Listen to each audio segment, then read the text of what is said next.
de la primera unidad donde ustedes están pues ya finitos, entonces nos toca empezar con la segunda unidad, ¿ya? Y estos temas son interesantes porque a los que ya han rotado, los que están en sus rotaciones han visto ya algunos casos de glomerulopatías, ¿no? Y lo bonito de todo esto es que siguen un cuadro clínico, ¿no? Tienen algunas características que nos van a hacer sospechar estos cuadros, ¿no? Para poder empezar con los estudios y poder dar un diagnóstico. Hay una manera de abordar estas enfermedades, ¿no? Obviamente que hay muchas características que vamos a encontrar en las enfermedades glomerulares que pueden compartirse con otras patologías renales, ¿no? Y ahí va a estar prácticamente lo bonito de este tema, ¿no? El saberlo abordar y saber qué exámenes vamos a poder ir solicitando para llegar a sus diagnósticos. Pero obviamente nosotros tenemos que conocer, obviamente ya desde el año pasado, cómo es la anatomía del riñón, ¿no es cierto? ¿Cuánto miden los riñones?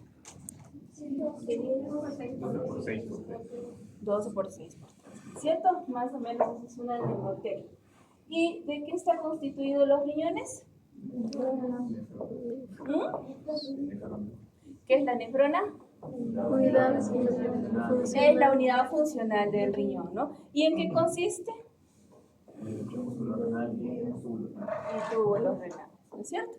Entonces, eso nosotros tenemos que considerar, ¿no? Pero aparte de ello, nosotros también tenemos que considerar el glomérulo, ¿qué es en sí? Un ovillo capilar, ¿no es cierto? Que tiene también, aparte de epitelio, endotelio, ¿no es cierto? Y muchas otras partes, como es el caso del espacio de Bowman. ¿Qué se van a ir dando qué cosa? ¿Cuál es la función del glomérulo? La filtración, ¿es cierto? Entonces, eso es lo que nosotros tenemos que conocer, ¿no? Hacemos un cortecito, ¿sí? Pequeño, vamos acá una biopsia, por ejemplo, ¿no? O una cuña del riñón, ¿y qué es lo que vamos a nosotros a evaluar? Obviamente el glomérulo, y como dicen sus compañeros, también la presencia tubular e intersticial, ¿no es cierto? Y acá tenemos, por ejemplo, un glomérulo, ¿no? Obviamente, pues bien pintadito, bien dibujadito, para que ustedes pues puedan diferenciar las estructuras que vamos a encontrar en un glomérulo, ¿sí? Por ejemplo, ¿qué tenemos aquí? Las dos capilares. Capilar, ¿no es cierto? Este es un capilar glomerular. ¿Y qué está constituido el capilar glomerular?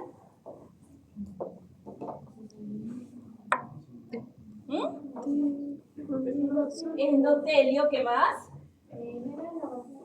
La membrana va a ser glomerular. Y los podocitos, que es la parte epitelial. ¿Sí? Muy bien. Ellos están siendo rodeados por, o bueno, en la parte interna, muy cerca a las arteriolas, ¿qué vamos a encontrar? El mesangium. Ahora lo vamos a encontrar un poquito más externo, pero aquí es la parte más importante de su hija. El mesangium. ¿Qué vamos a encontrar en el mesangium? Las células mesangiales, muy bien. ¿Qué más? ¿Qué más vamos a encontrar? Entre cada una de estas arteriolas. La mácula densa. ¿Y qué es la mácula densa o de qué está constituida la mácula densa? Son células quimioreceptoras. Ya.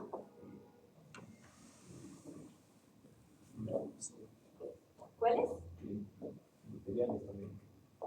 Ya. ¿Qué más? Células extraglomerulares. Las células extraglomerulares y las células granulares, ¿no es cierto? Muy bien. Todo esto, miren, todo esto, ¿para qué es importante? Para la formación de vida, la absorción. ¿Para? La regulación hemodinámica, ¿cierto? Y obviamente, ¿qué pasa o qué funciones tiene la arteriola aferente y la arteriola deferente? ¿Ya? ¿Qué más? Es cierto, ¿no? Por la arteriola aferente, ¿qué pasa? ¿Hacia dónde? Hacia el glomérulo, ¿no? Tiene, obviamente, como dice su compañera, tiene que mantener una presión, ¿no es cierto? Una presión ¿no es cierto? Intraarterial que va a corresponderse, como ya lo hemos visto en las clases anteriores, una presión intraglomerular y una presión también intracapilar, ¿no es cierto? Tiene que mantenerse estable. ¿Y qué pasa por la arteriola eferente? También sangre. Muy bien. Pero ¿de dónde hacia dónde? Del glomérulo hacia... ¿Hacia dónde?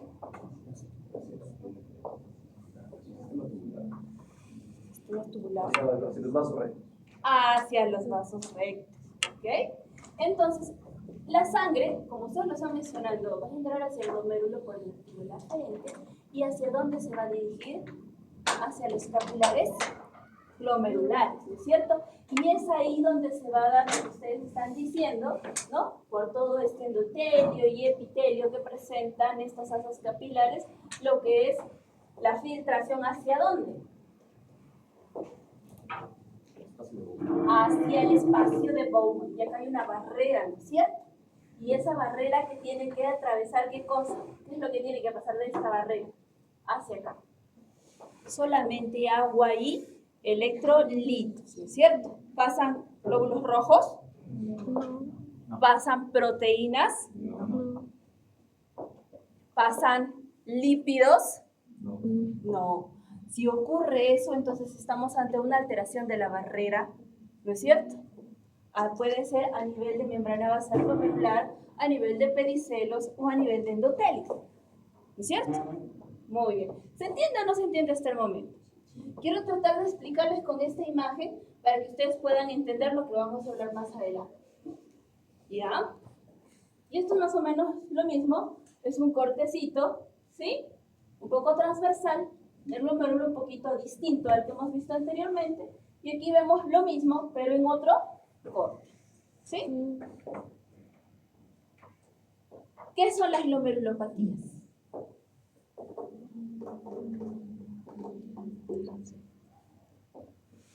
¿Qué son? Díganlo así. Las alteraciones estructurales y funcionales A nivel de glomérulo. ¿Ya? ¿Y eso prácticamente en qué se traduce? Una glomerulopatía es cierto, es cualquier patología que pueda afectar tanto estructuralmente como funcionalmente al glomérulo. ¿Eso en qué se traduce entonces? En síntomas clínicos. ¿Qué va a haber? Proteinuria. Puede haber hematuria, muy bien. Puede haber proteinuria, ¿qué más? Edemas. Oliguria, hipertensión. ¿Y qué más? Incremento de azo. ¿Cierto? ¿No es cierto? Y obviamente estas, como les mencionaba hace un momento, tienen cada una de ellas, ¿sí? Una característica, un cuadro clínico que un poco que las diferencia, pero que a la vez también comparten ciertas similitudes entre ellas, ¿ya? Diferentes etiologías y también diferente evolución y progreso, ¿ok? Y ellas pueden ser primarias o secundarias. ¿Qué es el síndrome nefrótico?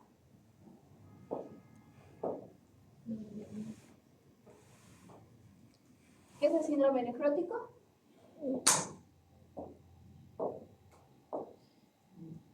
¿No saben? No creo. ¿Qué es el síndrome nefrótico? En el síndrome nefrótico o en el síndrome nefrítico hay proteinuria masiva.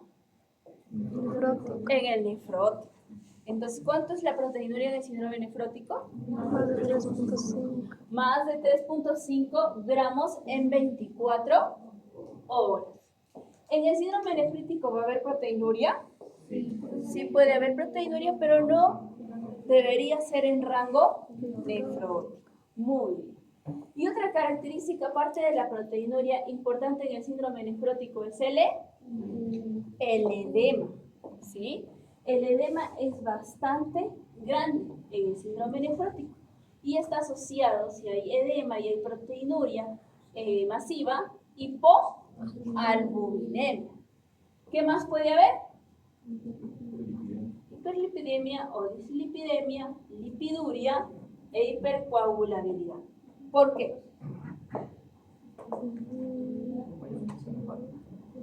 Ya, hay disfunción hepática por Es principalmente por la producción de proteínas.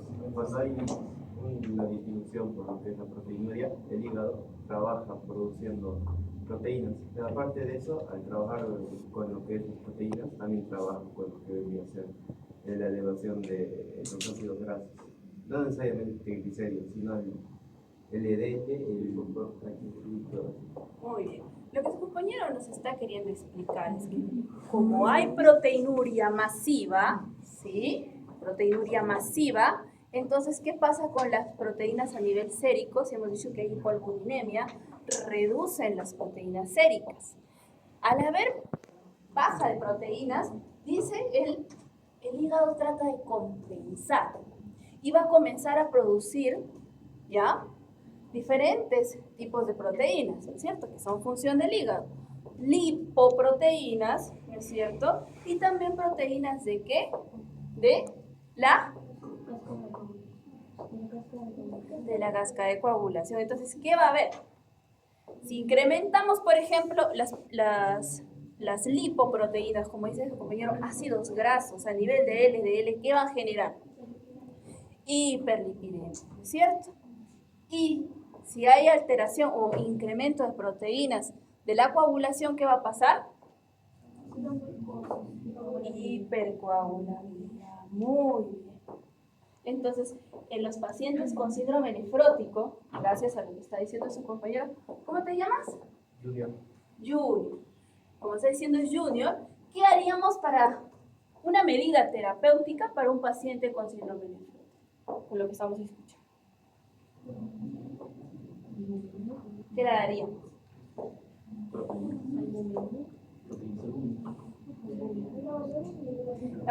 Puedes mejorar su dieta, ¿no es cierto? Incrementando el aporte proteico. Muy bien, ¿qué más? Anticoagulantes, muy bien. ¿Qué tipo de anticoagulantes? O mejor dicho, medidas, ¿no?, tromboprofilácticas, ¿cierto?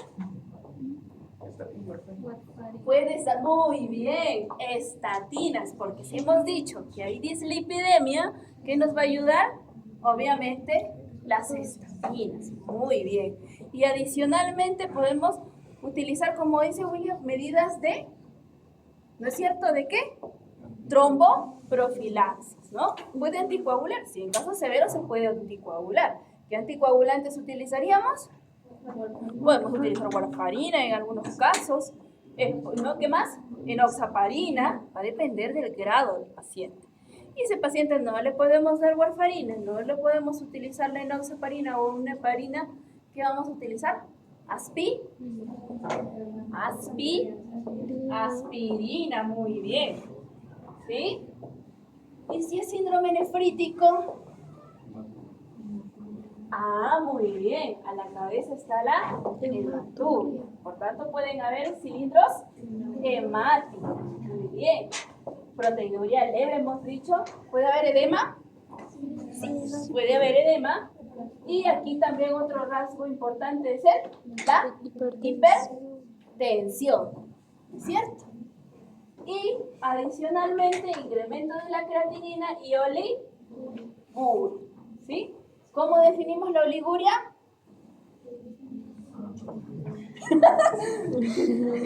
Mira otro lado, yo no vi. Menos de 60 mililitros por minuto kilogramo. Ya. Otra definición. También se puede definir por mililitros por kilo por hora. Y por hora también. Y hay niños por metro cuadrado, ¿cierto? Pero sí, en términos prácticos, menos de 400 o 400 mililitros en 24, muy bien. Y no me quiero saltar esta información. Como hemos dicho hace un momento, pueden ser primarias o pueden ser secundarias. Y acá hay una clasificación anatomopatológica que ya se está manejando en estos últimos años, que es bastante importante porque nos va a servir para poder determinar ante qué glomerulopatía estamos, ¿sí? Por ejemplo, acá que tenemos en las primarias, pueden ser dos grupos, proliferativas o no proliferativas. Si son proliferativas, estamos hablando de qué? Puede ser una endocapilar, puede ser una mesangial, una extracapilar o una membrano proliferativa. Y si es no proliferativa, cambios mínimos, membranosa, focal y segmental. Y si estamos ante el caso de las secundarias, las vamos a clasificar según la naturaleza de la enfermedad sistémica que la puede estar ocasionando. ¿Sí? Metabólicas, la principal, la que tenemos que cuidarnos, y a nuestros familiares también. Diabética, muy bien. Autoinmune, lupus, nefropatía lúpica, la posinfecciosa, la legionelitis y las vasculitis, ¿sí? Por depósitos, amiloidosis, las discoproteinemias, las fibrilares y las hereditarias, enfermedad de alcohol, Fabry, y las hemodinámicas son las que tener bastante cuidado porque la preeclampsia es relativamente frecuente, ¿no es cierto?, en mujeres gestantes. ¿Sí? Entonces, este grupo, ¿sí?, lo vamos a recordar para poder nosotros llegar al diagnóstico. ¿Por qué son importantes las enfermedades glomerulares? ¿Por qué piensan ustedes que pueden ser importantes estudiar las enfermedades glomerulares? Por evolución y ecológica. Muy bien. ¿Eso qué significa? Que pueden evolucionar enfermedad renal crónica y que pueden llegar a ser causa de muerte. ¿Sí? Miren, si nosotros vemos, depende obviamente de las fuentes, pero por ejemplo, si nosotros vemos aquí en este cuadro, ¿sí?, por ejemplo, las glomerulonefritis o glomerulopatías secundarias tienen más o menos una tasa de llegar a una enfermedad renal crónica terminal de 24.1%. ¿Sí? O sea, más o menos una cuarta parte de los pacientes que tienen glomerulopatías secundarias pueden llegar a diálisis. ¿Sí? Es alta, ¿no es cierto? La cuarta parte de los pacientes. ¿Ya? Y también tengamos en cuenta que de las primarias, el 72.9% puede llegar a enfermedad renal crónica terminal. ¿Eso qué significa? Que más de la mitad, ¿no es cierto?, pueden llegar a enfermedad renal crónica terminal. ¿Sí? Por eso es importante. ¿Y cómo hacemos el diagnóstico? ¿Cómo creen ustedes que va a llegar su paciente ante ustedes? ¿Cómo creen ustedes, ¿no?, ahora que ustedes están haciendo la parte práctica, están yendo a ver pacientes con problemas renales, ¿cómo creen ustedes que van a encontrar estos pacientes? ¿Qué es lo que ustedes harían para poder sacar esos datos importantes para que ustedes puedan llegar a diagnosticar una glomerulopatía? ¿Cómo?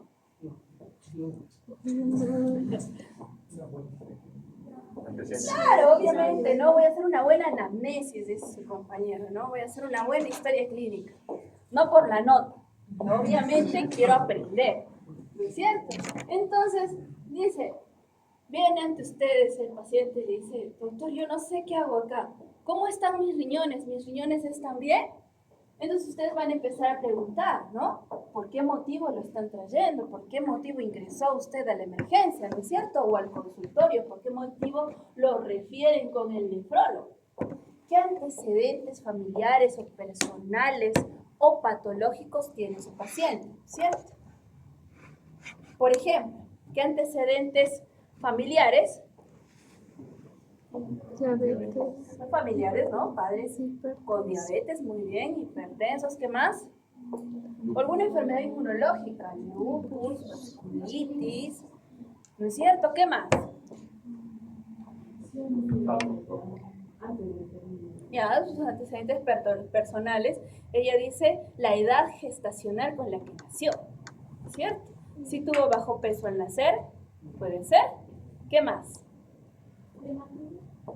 Prematuro, y eso es con la edad gestacional, ¿no es cierto? Los prematuros son los que tienen menor edad gestacional al nacer. ¿Qué más? Hábitos alimenticios.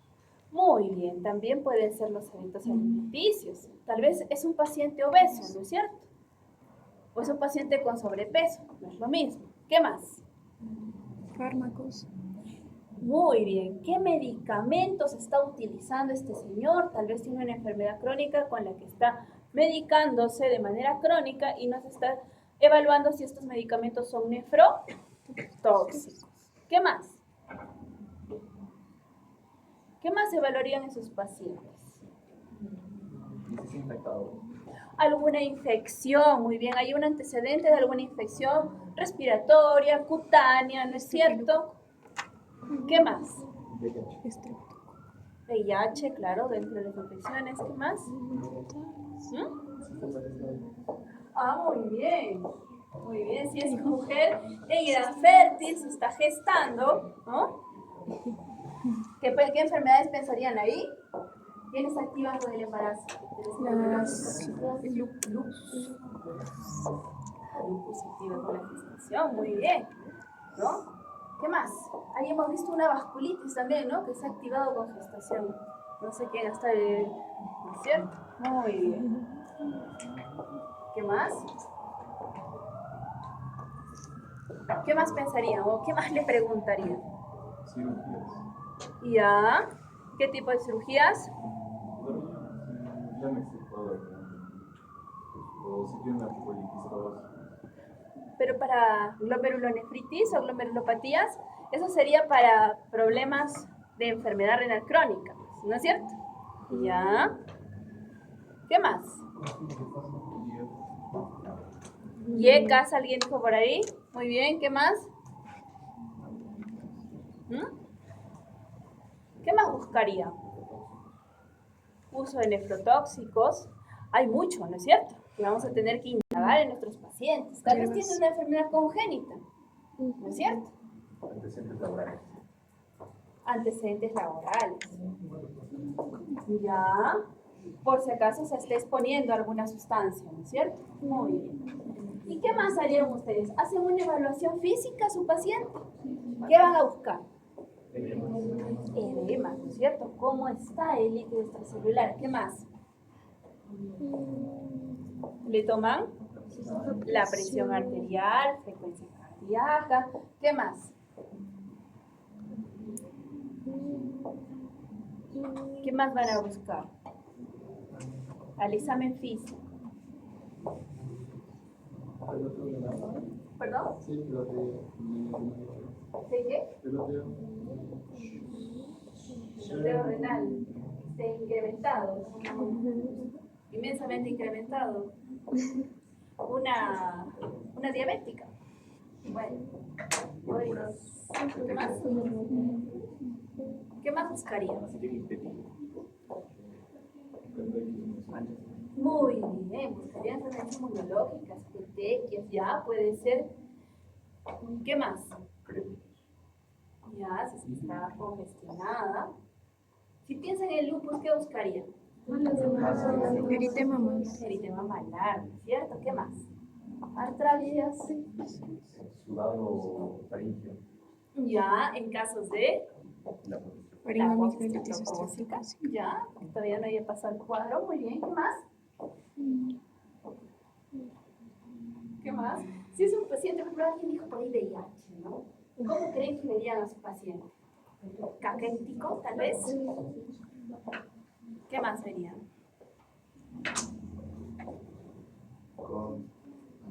Estos pacientes utilizan unos antirretrovirales, ¿no es cierto? Que ahora ya tienen menos efecto, pero todavía les generan, ¿no es cierto?, alteraciones como una especie de tumoraciones de de grasita, ¿no es cierto?, en la cara. Ustedes le han visto la cara a Ernesto Pimentel, ¿no es cierto?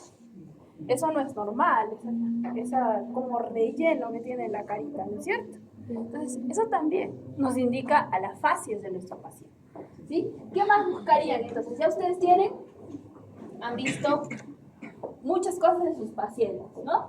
¿Qué buscarían en sus exámenes auxiliares? ¿Qué le pedirían? Un examen de orina. Examen de orina, ¿ya? ¿Qué encontrarían? ¿Qué buscarían? Proteinuria. Si hay hematuria, si hay proteinuria, si hay glucosuria, ¿no es cierto? ¿Qué más? Cilindros, muy bien. ¿Qué más? ¿Qué otro examen más le pedirían? Un ANCA. Urea creatinina, ¿qué más? Un AGA, ya, va a depender mucho de la filtración glomerular, ¿qué más? Un ANCA. Ya, bueno, te guiarías un ANCA siempre y cuando tu paciente, ¿qué tuviera? Tuviera criterios de una vasculitis, ¿no es cierto? O de un problema inmunológico, le pides un ANCA. Si está tu paciente con eritema malar, con artralgias, con petequias, ¿qué le pediría? ¿Un ANA? ¿Un anti-DNA? ¿Complemento? Obviamente que sus exámenes van a ir dirigidos ya a ello. Pero adicionalmente eso, ¿qué otra cosa le podrían pedir a sus exámenes básicos, ¿no? Un hemograma, quiero ver algunas de estas cosas para ver si hay grados de inflamación, pero adicionalmente le pedirían una proteinuria de 24 horas. Sí. Perfil hepático, perfil lipídico, perfil de coagulación. ¿Cierto? ¿No es cierto? Es que si estamos hablando que eso se ve afectado, ¿no estaría bien pedirlo? Sí. Ahora su compañero dice, yo le encuentro acá que tiene acá un eritema faríngeo y que tiene encima placas. ¿Qué le pide? El GAG. Cultivo y pero hay alguna prueba que es más antiestreptolicina. Oh, muy bien. Y bueno, pues obviamente sus exámenes de imagen, una ecografía, definitivamente, ¿no? Si están pensando en otras posibilidades, pueden pedir tomografía, resonancia. ¿Y eso a qué les va al final guiar? Hacer una posibilidad de biopsia renal. Obviamente van a ver algunos criterios que van a indicar que se haga una biopsia.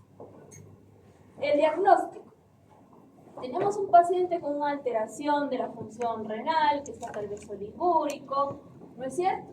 Si vemos que tiene una alteración a nivel de la hemodinamia, vamos a pensar que este problema es por una alteración hemodinámica y puede ser previa. Si tiene alteración intrarrenal, ¿no es cierto? Aquí nosotros tenemos que cuidar. ¿Es un problema vascular? ¿Es un problema tubulointersticial? ¿O es un problema glomerular? Y si es un problema glomerular que tenemos que definir, ¿es un nefrótico o es un nefrítico? Entonces, como ustedes mencionaron, voy a pedir biomarcadores de la función renal, creatinina, urea, ¿no es cierto? PUM. Y obviamente voy a ir viendo cómo está su filtrado glomerular. Un examen de orina, una proteinuria, y aquí, por ejemplo, esta prueba de la tira reactiva. ¿Puede servirnos? Sí, puede servirnos, pero no es prácticamente lo ideal, ¿no es cierto? Pero en el caso que nosotros no tengamos, es una muy buena manera. Ahora, hemos dicho, hay síndrome nefrótico y hay síndrome nefrítico. Todos los cuadros se presentan así de bonito y digamos, este es un síndrome nefrótico, qué bonito, eso es un síndrome nefrítico. Pues que hay mezclas entre todos ellos y a veces ni siquiera sabemos ante qué cuadro. Nosotros tenemos que tener en cuenta que estos síndromes glomerulares no se presentan como quisiéramos en todos los casos. Por ejemplo, hay casos donde solamente vamos a presentar anormalidades urinarias asintomáticas. Ustedes alguna vez han escuchado la hematuria microscópica, ¿no es cierto? Hemos mencionado también que pueden haber proteinurias en rangos no nefróticos. El paciente puede estar presentando proteinuria y él no ve más síntomas que tal vez ocasionalmente a veces puede haber un poquito de espuma, ¿cierto? Hay algunos casos que se presentan así ¿Cómo es el caso de la glomerulonefritis por inmunoglobulina A? ¿Sí? Enfermedad de la membrana basal, las nefritis lúpicas de clase 2, ¿sí? La nefropatía diabética también puede presentarse así, porque es una enfermedad silente. Síndrome nefrótico, ya, vamos. Cambios mínimos, focalmente sedentaria, membranosa, por C3, por inmunocomplejos, las proliferativas, las amiloidosis también, síndrome nefrítico, las posinfecciosas, también por inmunocomplejos, la IgA también puede presentarse así, la nefritis lúpica y también las vasculitis asociadas a ANCA.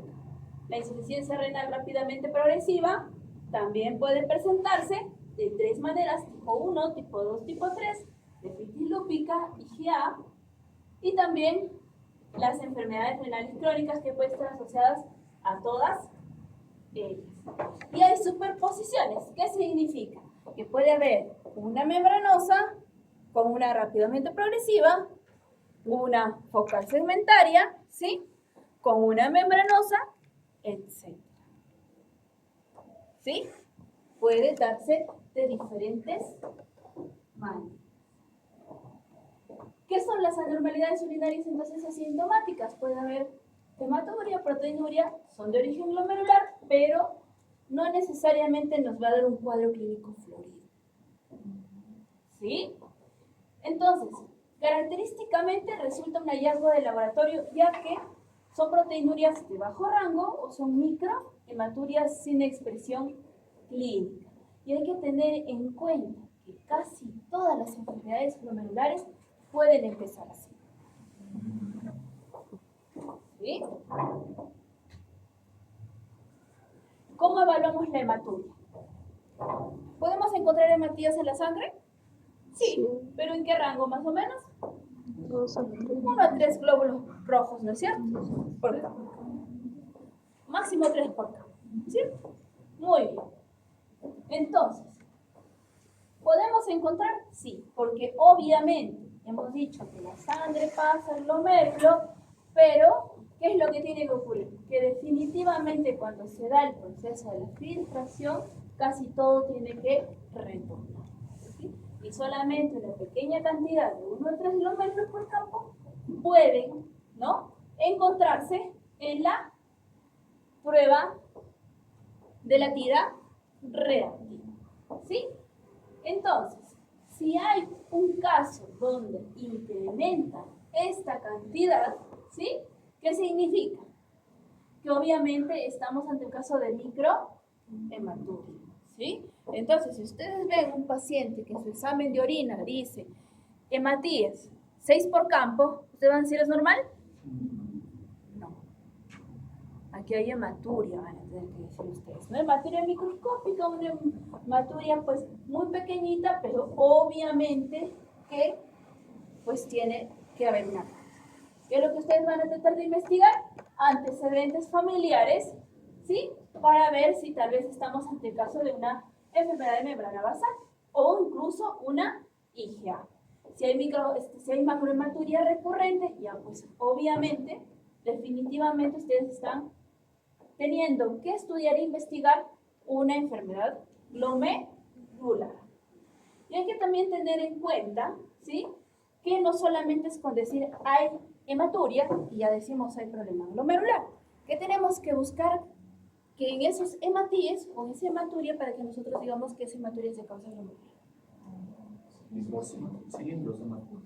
Ya, cilindros hemáticos y que también acá tocitos, eritrocitos dismórficos, ¿es cierto? Y nosotros obviamente tenemos que ir monitorizando la hematuria para ver si aumenta la hematuria, ¿no es cierto? O tal vez fue un caso fortuito porque, no sé, comió algo, hizo algo tal vez. Si persiste la hematuria, y bueno, pues obviamente la presencia o la persistencia va a tener un valor pronóstico en las enfermedades glomerulares. ¿Qué es la proteinuria? ¿Por qué es importante valorar la proteinuria? Miren, la proteinuria, nosotros tenemos que tener acá estos 3 puntos importantes. ¿Por qué se puede presentar? Hay una sobreproducción. ¿Qué significa eso?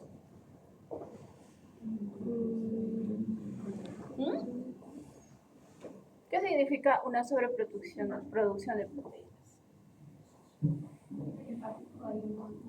Puede ser a nivel hepático, muy bien. Depende del tipo de proteínas, ¿no es cierto? Puede ser una ingesta excesiva también. También, ¿no es cierto? Punto 2. Falla en la barrera de interpretación glomerular, que eso es lo que les importa estudiar ahorita, ¿no es cierto? Y otro punto, falla en la reabsorción de proteínas a nivel tubular. Para que nosotros tengamos en cuenta el estudio de la albuminuria, ¿sí? Es un punto importante porque eso es justamente uno de los tipos de proteínas que no deben pasar la barrera, ¿no es cierto? De filtración glomerular. Si está menos de 30, ¿no? Si está entre 30 y 300 y si está mayor de 300, ¿sí? Entonces tenemos que tener en cuenta, obviamente hay una cantidad mínima que va a pasar. Si hemos dicho que de albuminuria pasa más o menos, debería ser menos de 3, lo normal, ¿no? E incluso algunos dicen ya, menos de 10. Entonces nosotros tenemos que tener en cuenta que un promedio total entre proteínas tipo albúmina y entre otras, que más o menos no debe pasar de 140 a 150 miligramos en 24 horas. ¿Sí? Ahora, de esta cantidad de proteínas, ¿cuánto en promedio debe ser de albúmina? Menos del 40%, lo que tiene que pasar. Si sobrepasa estos dos valores, definitivamente nosotros estamos ante un cuadro de proteinuria. ¿Sí? ¿Qué más tenemos que tener en cuenta? Nosotros estamos encontrando que la cantidad de proteínas o de albúmina es mayor a lo que debería pasar. Nosotros tenemos que estar cuidando, caracterizar la naturaleza de las proteínas. ¿Eso qué significa? Hacer un estudio de electroforesis, ¿sí? Y eso lo podemos hacer en un examen de orina para poder determinar, uno, si esta proteinuria como glomerular o tubular o por overflow o mixta, ¿sí? Y eso tenemos que tener en cuenta. La vida reactiva puede tener ciertas limitaciones para la detección de la proteinuria, por eso es importante. O evalúo la proteinuria de 24 horas o evalúo también. ¿Hay niños que tenemos que utilizar? La relación proteinuria-creatinuria. ¿Por qué? Porque está muy bien, perfecto. En el adulto le explicamos, ¿no es cierto? Tiene que recolectar la orina durante todo el día, señor. Desde las 7 de la mañana del día de mañana hasta las 7 de la mañana del día siguiente. Perfecto, él lo va a hacer, ¿no es cierto? Con ciertas limitaciones, tal vez puede ser que no lo haga 100% bien, pero si nosotros le explicamos al adulto bien y él entiende muy bien, lo va a hacer. Pero si nosotros, por ejemplo, queremos que se tome un niño, ¿ustedes creen que al niño lo vamos a poder guiar de esa manera? No, no es cierto. Va a depender tal vez de la edad, pero en la gran mayoría de niños no vamos a poder conseguirlo. Lo ideal es tomar la primera orina de la mañana, la relación proteína-creatinina. ¿Sí? Y bueno, pues, según los valores, esta tasa tiene que ser menor de 200 miligramos por gramo. Y bueno, si es que conseguimos tomar tal vez un niñito un poco más grande, ¿no? Menor de 8 miligramos por metro cuadrado por hora en 24 horas. ¿Hasta ahí alguna pregunta? ¿No? ¿Está claro? Ok. Listo. Miren, aunque esta es una imagen un poquito antigua, nos sirve para ver si el cuadro se está presentando de manera aguda o abrupto o se está presentando de manera crónica o insidiosa. ¿Sí? Entonces, si es que es agudo, van a haber síntomas generales. Si es que es agudo, puede haber hematuria. ¿Sí? Por ejemplo, ustedes mencionaron infecciones, ¿no es cierto? ¿Ellas presentan hematuria? Sí. Historia previa de infecciones, 84%. Y en el cambio las insidiosas pueden ser menos de 5%. presencia de edemas. Aquí pueden ser abruptos, pero tienen menor duración. Acá es tal vez un poco menor, pero es más persistente. ¿No es cierto? Por ejemplo, ¿a quién ustedes ubicarían ahí? Nefropatía diabética. Muy bien. La edad de la incidencia. Principalmente aquí vamos a encontrarlos el 60% en la primera, ¿sí? O segunda. Muy bien. Y bueno, pues obviamente aquí en las insidiosas pues va a depender mucho de la etiología para ver la distribución etápica, ¿sí? Y la recuperación en las agudas, ¿no es cierto? Puede ser hasta del 82%. En cambio aquí, menos del 5%. Casi todas las insidiosas van a progresar a enfermedad renal crónica y en algunos casos crónica.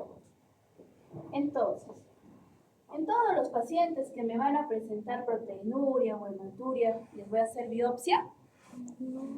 Por ejemplo, en niños. No. Miren, en niños, por ejemplo, no está recomendado. Y es más, nosotros podemos utilizar en síndrome nefrótico esteroides, ¿no? En postestreptocócica tampoco se hace biopsia. ¿Ok? ¿En quiénes nosotros podemos pensar en hacer una biopsia? ¿Sí? Por ejemplo, ¿no? Yo estoy sospechando algo, ¿no? Y yo, si no tengo ese resultado de biopsia, yo no puedo dirigir mi terapia o mi tratamiento, necesito hacer la biopsia, ¿sí? Y tengamos en cuenta que la biopsia renal es el gold estándar para el diagnóstico de las enfermedades crónicas. Ahora, hay casos donde yo hago la biopsia, pero no necesito esperar el resultado de la biopsia para yo iniciar tratamiento, ¿sí? Por ejemplo, si yo tengo una glomerulopatía o una nefritis membranosa, por ejemplo, una nefropatía membranosa, con el PLA2R o el anticuerpo anti-PLA2R positivo, ¿no es cierto? Y puede haber una disfunción renal normal. ¿Voy a esperar el resultado de la biopsia para darle tratamiento? No, yo empiezo ya el tratamiento. Porque el anticuerpo anti-PLA2R se encuentra en el 80% de las glomerulopatías membranosas, ¿no es cierto? Primarias, ¿no es cierto? Entonces, yo le doy tratamiento. Si es una vasculitis, ANCA, MPO o PR3 positivo, le hice la biopsia, pero voy a esperar. Estas son casi siempre rápidamente progresivas. Empiezo el tratamiento, ¿cierto? Muy bien. Enfermedad, por ejemplo, de la membrana basal glomerular o por anticuerpo antimembrana basal glomerular. Estoy sospechándolo porque el cuadro me parece, ya hice la biopsia, pero yo igual le doy tratamiento. Enfermedad de Alport, de Fabry, ¿sí? La focal segmentaria en pacientes que ya tienen, pues, características de mutaciones familiares, ¿no? En casos de donde a veces tenga que contraindicar por alguna razón la biopsia, pero puedo pedir otros exámenes de laboratorio que me pueden confirmar el diagnóstico. O clínicamente mi paciente ya es claro el cuadro que yo estoy sospechando y en el lupus eritematoso sistémico, o sea, en una nefritis lúpica. ¿Sí? Y en el síndrome nefrítico, por ejemplo, donde, por ejemplo, yo tendría que pensar en hacer una biopsia.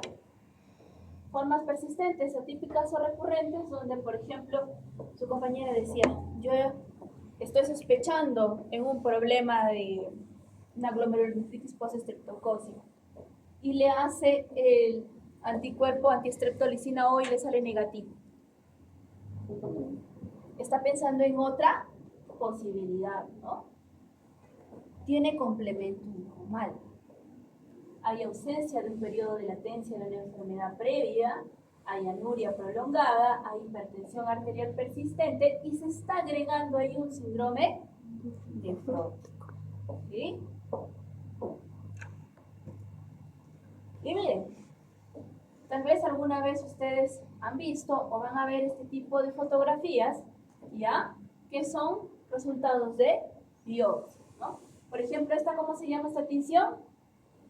Hematoxilina eosinosa. Y esto es una inmunofluorescencia y esto es una microscopía electrónica. De cada una de ellas ustedes van a poder determinar, ¿no? Si hay positividad, como en el caso aquí que veo que aquí está muy bien, ¿no? Aquí también, entonces decimos que es positivo para el marcador que se está utilizando en ese estudio, ¿sí? Aquí, por ejemplo, vemos una creciente, ¿no es cierto? Aquí también, aquí vemos una esclerosis. Entonces, ya nosotros aquí, por ejemplo, vemos un engrosamiento de la membrana basal. Pensamos, si es un engrosamiento, esto es una membranosa. Si veo crecientes, puede ser esto un lupus, puede ser una vasculitis, ¿no es cierto? Etc. Igual aquí, ustedes ven, miren, esto es un glomérulo y ustedes están viendo aquí más o menos la foto de la microscopía electrónica. Y bueno, va a depender del tipo de presentación de nuestra enfermedad o de la glomerulopatía que nosotros vamos a poderlo ubicar en cada uno de estos medios. Por ejemplo, si es una proteína asintomática, puede ser cambios mínimos o una focal segmental. Si hay hematuria asintomática, hemos dicho IG. Muy bien. Si es un nefrítico, dentro de todas las proliferativas, ¿no es cierto? Si es un nefrótico, cambios mínimos, membrana proliferativa, focal segmentaria, membranosa, podría ser en algunos casos IgA.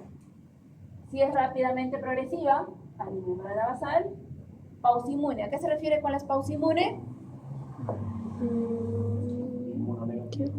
A las, ya, pero ¿qué tipo de glomerulopatías? Está bien, es negativa hacia la parte inmunológica, o sea, una inmunofluorescencia negativa, ¿cierto?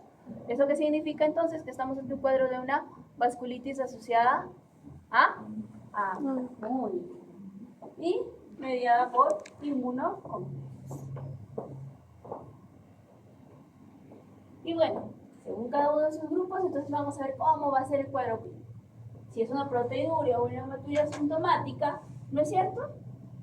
Va a estar asintomático. Nuestro paciente no va a sentir nada. ¿O no? Si la proteinuria es mínima, si la hematuria es mínima, síntomas no van a haber, ¿no es cierto? Muy bien. Si hay una hematuria macroscópica, entonces ahí nuestro paciente, pues, obviamente, ¿qué puede presentar? ¿Puede haber dolor?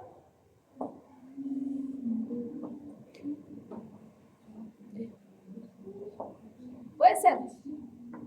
¿Por qué podría haber dolor? Tal vez por la presencia de cilindros. Podría ser, ¿cierto? Si, por ejemplo, estamos ante un cuadro de un síndrome nefrótico, ¿qué van a ver ustedes ahí? Edemas, ¿cierto? Hipoalbuminemia y todos los problemas que hemos mencionado. Si es un síndrome nefrítico, oliguria, puede haber también edemas, ¿no es cierto? Hipertensión. Si es una rápidamente progresiva, va a depender obviamente del cuadro, ¿no? Por ejemplo, si es una vasculitis,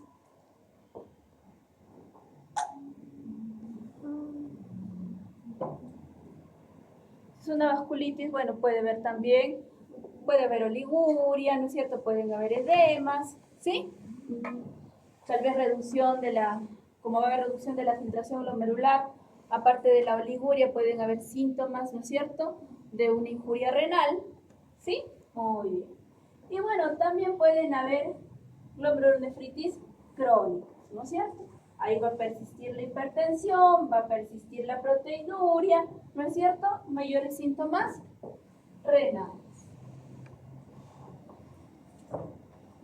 ¿Qué mecanismos de lesión glomerular van a ver? ¿No? Ustedes ya lo han mencionado, ¿no es cierto? Infección, autoinmunidad, idiopatía. Todo todos ellos van a tener mecanismos inmunológicos que van a llevar a inflamación, ¿sí? Y obviamente hay algunos que van a llegar a una resolución espontánea, ¿sí? Como es el caso, por ejemplo, cambios mínimos, ¿no es cierto? En los niños puede haber un porcentaje de resolución espontánea, membranosa en adultos, 30% puede llegar a resolución espontánea y otros con tratamiento, ¿sí? ¿Sí? ¿Alguna pregunta?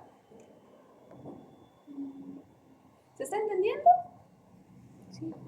¿O no? Sí, señor. ¿Sí? ¿Seguro? Yo leí que la biopsia no podía darse en nefropatía diabética.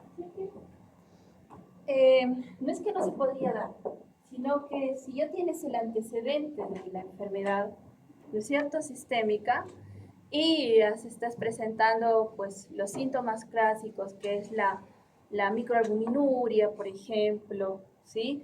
Incremento tal vez de la creatinina, disminución del filtrado glomerular, para hacer el diagnóstico no te sería útil hacerle la biopsia. ¿En qué casos harías una biopsia en una nefropatía diabética? O un paciente, mejor dicho, con antecedente de diabetes, porque tal vez estás sospechando que no es el cuadro de la nefropatía, la diabetes, ¿no es cierto? ¿En qué casos lo harías? Que no haya signos de que se trate de una glomerulopatía o una nefritis diabética. ¿En qué casos, por ejemplo? Se dice que cuando hay más o menos el tiempo, ¿no es cierto?, de una diabetes, por ejemplo, tipo 1, que pasan ya los 10 años, ya debes estar sospechando una nefropatía diabética. Pero si es una diabetes tipo 1 que tiene menos de 5 años, no vas a sospecharlo, ¿no es cierto? ¿Qué otra cosa? Por ejemplo, se dice también que un paciente con nefropatía diabética ya tiene retinopatía diabética. Y si tienes un paciente que no tiene retinopatía diabética, vas a sospechar nefropatía diabética. En esos casos, que tienes alteraciones a nivel urinaria, ¿no es cierto? Ahí sí tú puedes plantear, voy a hacer biopsia en un paciente diabético. ¿Sí? Ok. Este cuadrito, ¿qué nos representa? Esto es la membrana basal glomerular, y es que está representando también lo que es la barrera de filtración glomerular. ¿Qué tenemos aquí? Esto es la luz de un capilar, ¿no es cierto? La luz de un capilar, y esto es el endotelio, ¿sí? Con sus fenestras, obviamente, ¿no es cierto? Aquí tenemos la membrana basal glomerular con todas las proteínas que lo contienen, ¿no? Las integrinas, las 1, todas las que ustedes quieran. Y acá tenemos el slit diafragmático, ¿no? O el diafragma podocital. ¿Sí? ¿Han escuchado de eso? ¿Han leído algún día? Por favor, háganlo. Y obviamente ellos, ¿para qué están? Obviamente todo esto va a formar la barrera. Entonces nosotros tenemos lipoproteínas, albúminas, que hemos dicho que eso no pasa, o por ahí puede pasar una que otra, ¿no es cierto? Esta barrera es la que se encarga de prácticamente volverle impermeable a esas sustancias. ¿Ok? Y aquí están, por ejemplo, ¿no?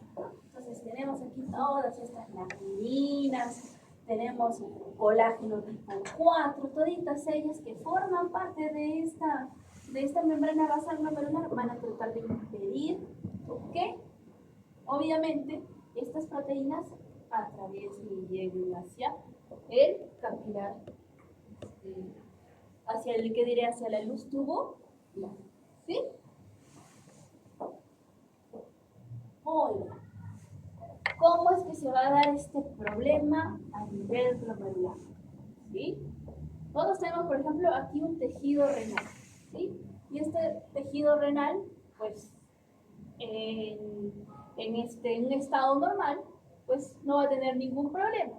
Pero si hay una infección, si hay, por ejemplo, una isquemia por el uso de cualquier medicamento, o porque hay un grado de hipoperfusión, porque ha habido pues pérdidas de sangre o de líquido, porque hay un trauma. ¿Qué es lo que va a ocurrir? Daño, ¿no es cierto? Apoptosis y necrosis. ¿Sí? Obviamente, por causa de estos restos, de estas células, obviamente pues no son reconocidos por nuestro sistema inmunológico. En nuestros linfocitos vamos a presentar ¿qué cosa? Receptores para estas proteínas, ¿no es cierto?, asociadas a daño, y ellas van a activar todo un sistema inmunológico a las células dendríticas para que presenten ese antígeno que acaban de desarrollar, y esto nos va a llevar a una injuria renal aguda. ¿Sí? Si activa los macrófagos, va a generar mayor lesión renal. Si es a las células endoteliales, ¿qué va a generar? Incremento de quimioquinas y también de citocinas proinflamatorias. Entonces esto va a generar mayor inflamación, ¿no es cierto? Las células mesangiales van a generar permeabilidad vascular y un aumento de las adhesiones moleculares. Si afecta directamente al podocito, ¿qué va a haber? Proteinuria. Va a incrementar la permeabilidad a nivel de la barrera, ¿no es cierto? Y si afectan a las células epiteliales tubulares, obviamente por ahí también se va a dar mayor proteinuria.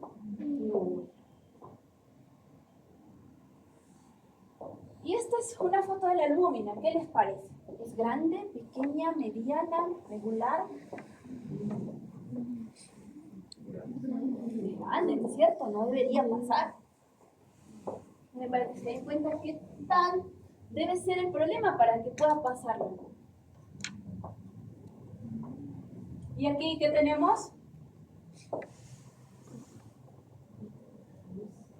Capilar glomerular.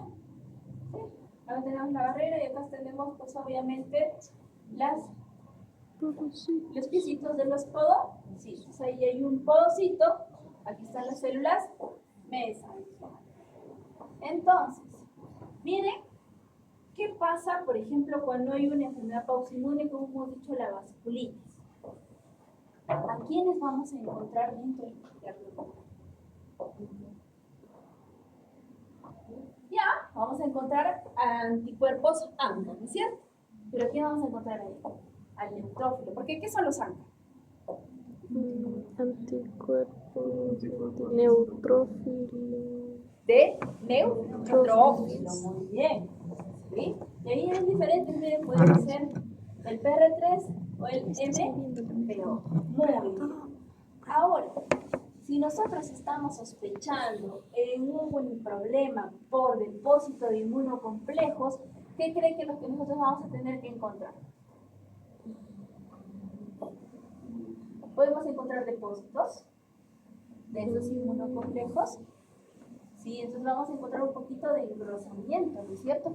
Ya sea, si es, por ejemplo, adentro, sí, o sea, mejor dicho, si estamos hablando subendoteliales, entonces estamos hablando de, aquí adentro puede ser lupus, ¿no es cierto? Y si estos depósitos son subepiteliales, o sea, afuera, por donde está aquí las prolongaciones de acá afuera, por donde está el podocito, estos son inmunocomplejos subepiteliales, estamos entonces hablando de una podocitopatía. Por favor, todo les tengo que decir. Podocitopatías. ¿Y qué son las podocitopatías? La membranosa, ¿no es cierto? ¿Qué más? La de cambios mínimos, ¿sí? Muy bien. Por ejemplo, si hay depósitos lineales, ¿sí? Puede ser tal vez directamente en la membrana basal, ¿sí? ¿Y esto a qué se refiere entonces si está directamente en la membrana basal? Anticuerpos antimembrana basal glomerular. Muy bien. Si es mesangial, si los depósitos son mesangiales, IgA, muy bien. Lupus también. Y si es por depósitos de C3, puede ser por glomerulopatía C3 y también puede ser por SHU. ¿Ya? ¿Sí? ¿Se entiende? Entonces, Miren, depende de la ubicación donde yo encuentre mis depósitos o la lesión, si es a nivel endotelial, yo voy a poder pensar, de acuerdo a la biopsia, ante qué tipo de patología me encuentro. ¿Sí? Estos términos hay que tenerlos muy bien, muy claros. ¿Sí? ¿Qué significa la palabra difuso? ¿Qué significa la palabra difuso, chicos? En esto,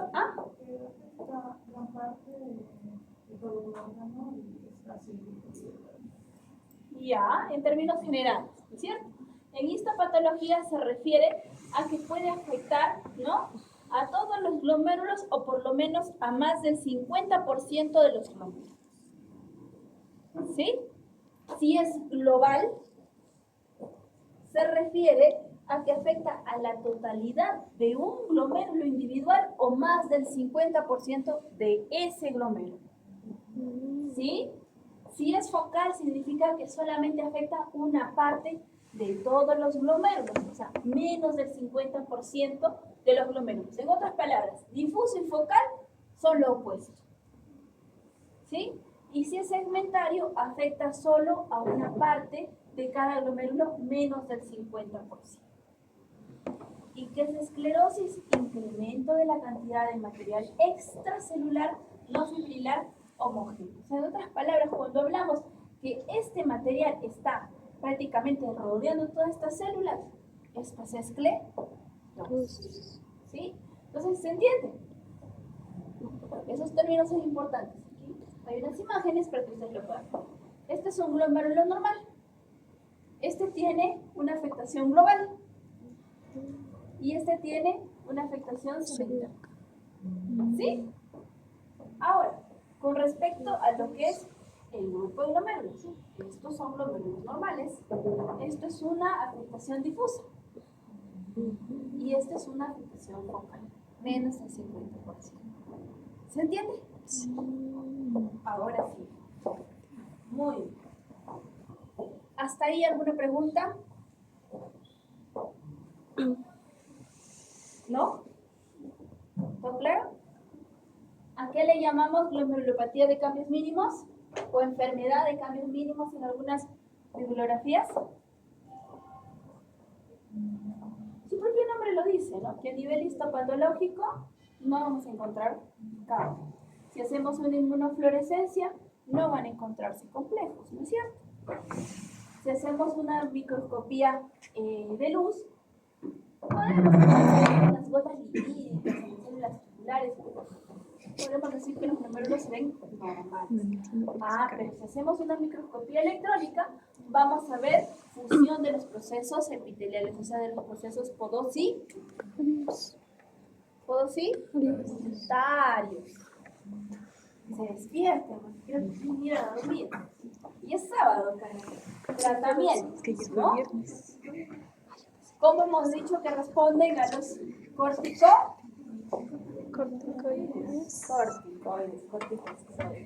Y dígame una cosa, ¿sí? ¿A quiénes afecta más? Niños. ¿Sí? Niños. ¿Sí? Menores de 10 años, un 70 hasta un 90%. ¿Y en adultos puede haber? Sí, Raro. ¿Cómo? ¿Tiene pronóstico? Sí, está bien. ¿Y en qué casos se presentan los adultos? Por lo general en secundaria. ¿Secundaria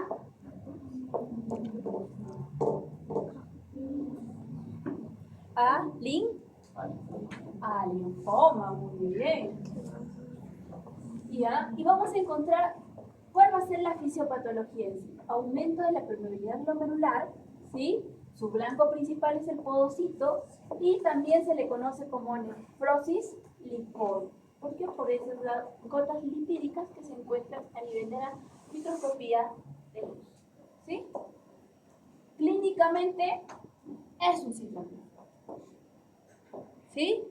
Edema facial, periférico, cefalea, dificultad respiratoria y hay que cuidar que pueda haber historia de atopía o alergias. ¿Sí? Y a nivel de laboratorio, ¿Necesitas un síndrome nefrótico? Proteinuria en la gran mayoría de los casos. Puede haber hematuria, en algunos casos menos del 15%, ¿sí? Va a haber hipoalbuminemia, ¿sí? IgG disminuido y complemento normal, ¿sí? Entonces, ¿el pronóstico cómo es? Bueno, es bueno. En los niños, el pronóstico es bueno. ¿Cuál es el tratamiento? Corticoides. Corticoides. ¿Y cuáles son los objetivos del tratamiento? Prevenir las recaídas, inducir lo más rápido posible la remisión y evitar en lo posible la iatrogenia medicamentosa. ¿A qué nos referimos con eso? ¿Los corticoides tienen efectos adversos o secundarios? Uy, sí, ¿no es cierto? ¿Qué pasa si nosotros le empezamos dosis alta de corticoide y le seguimos dando? ¿Cómo va a estar ese niñito? ¿No es cierto? Un cuchi le vamos a generar, entre otras cosas. Los corticoides tienen efectos a nivel de lo que es la calcificación. Exacto. Si está en crecimiento, ¿qué le puede pasar? ¿Cómo? Retraso del crecimiento. Retraso del crecimiento, ¿no es cierto? Muy bien. ¿Y qué vemos ahí? Buena fluorescencia negativa, ¿no es cierto? Y acá sí vemos, ¿no es cierto? Miren, ¿ven? Fusión. ¿Sí? Aquí está más clarito, más fuiquito. ¿Sí? Eso es lo único que vamos a poder ver. ¿Sí? Mesangial. ¿Qué hemos dicho? ¿Quién está en mesangial en la cabeza? Ischial. Entonces, ¿qué pasa en la nefropatía por IgA? Hay depósito de complejos inmunes, ¿sí? Y activación de la cascada del complemento. Epidemiología es la causa más frecuente de hematuria asintomática, principalmente en varones, en un rango de una tasa de 2:1 en relación con las mujeres. Clínica, puede haber hematuria macro o microscópica, ¿sí? También con insuficiencia renal. ¿Y qué más? Oliguria, puede ser. Fatiga, ¿qué más puede haber? Malestar general, fiebre e hipertensión. Los laboratorios que vamos a tener que buscar: hematuria, micro y macroscópica, ¿no? Siempre en orina. ¿Qué vamos a buscar? ¿Cómo está la IgA? Puede estar elevada en más del 50% de los casos. Y miren aquí, complemento normal. Ojo, no se equivoquen con que en su fisiopatología hay activación de la cascada de complemento. Aquí piensen ustedes que hay hipocomplemento. ¿Ok? Hallazgos histopatológicos, depósitos globulares de IgA, acompañados incluso por C3 más IgG en el, aquí es lo importante, en el mesano, ¿ya? Y el nombrado en la pared capilar glomerular. Tratamiento: IECAS, corticosteroides, y hay que tener cuidado con el uso de inmunosupresores en pacientes con una filtración glomerular menor de 30, salvo que la IgA sea creciente. ¿Sí? Pronóstico: Malo. malo, la verdad, malo, y especialmente si hay hipertensión sostenida, proteinuria persistente en más de 1 gramo en 24 horas, la función renal disminuida y que se presente el síndrome nefrótico. ¿Y cómo se puede presentar? Alteraciones urinarias asintomáticas como una microhematuria, puede haber macrohematuria recurrente, un síndrome nefrítico, puede haber proteinuria en rango nefrótico, también puede haber síndrome nefrótico, puede haber una insuficiencia renal rápidamente progresiva, insuficiencia renal aguda, hipertensión maligna y puede de verdad progresar a una enfermedad renal crónica. Y aquí, si es un niño, puede estar asociado a una púrpura de Hendel-Schoelen. Si es joven, macrohematuria, y si es adulto, a insuficiencia renal. Y miren acá cómo pinta, ¿no? Si ustedes lo comparan con la anterior foto que mandamos de cambios mínimos, aquí se está iluminado, ¿no es cierto?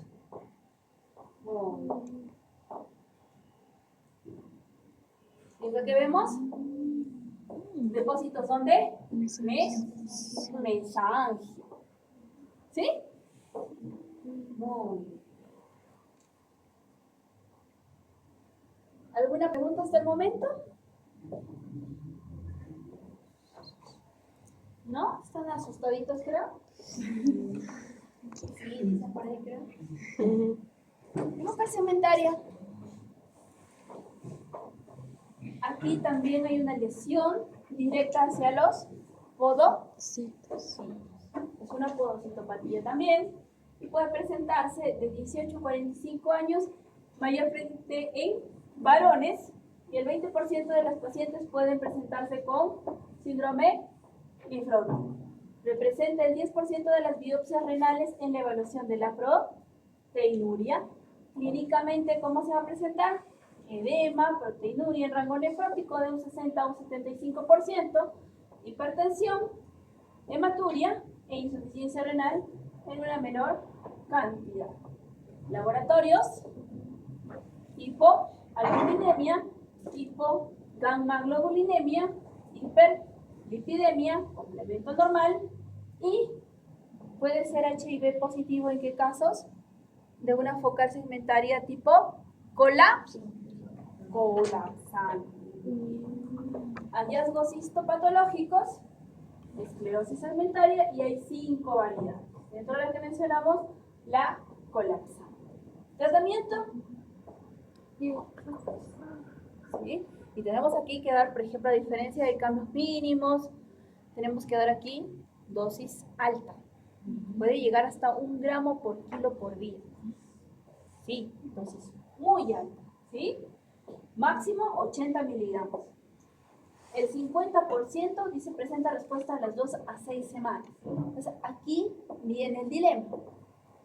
Si el 50% me va a presentar respuesta de 2 a 6 semanas, ¿cuánto tiempo tengo que esperar para decir que mi paciente está presentando respuesta o puede llegar a presentar respuesta o no?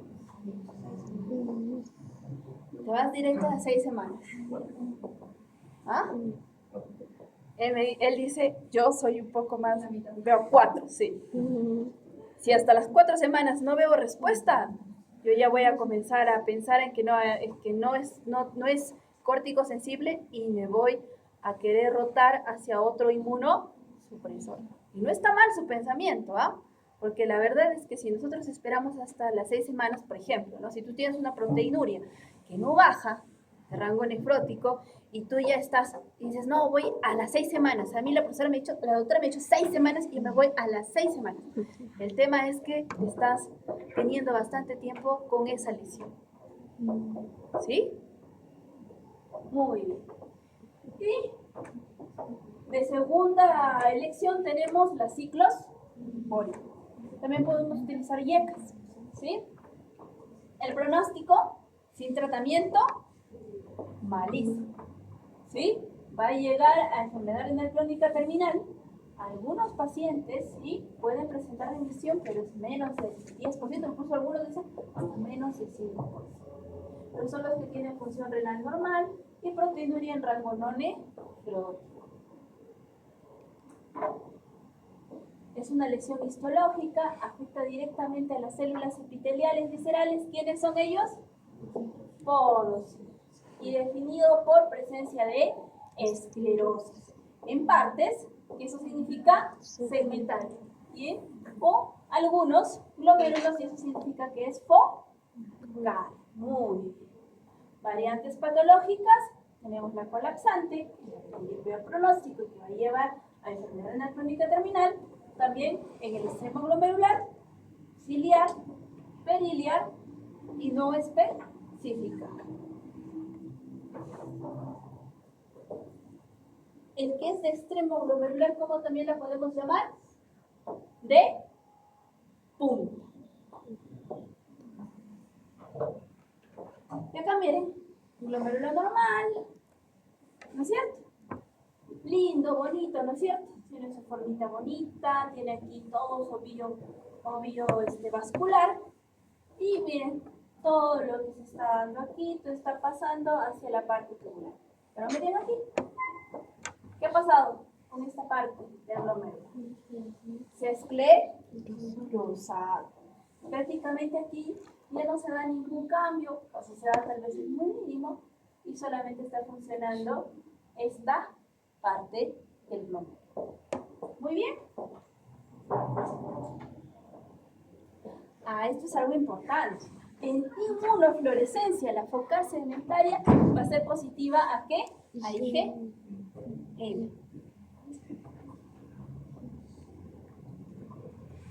¿Qué ven acá? Esta parte está bien, ¿no es cierto? Y esto está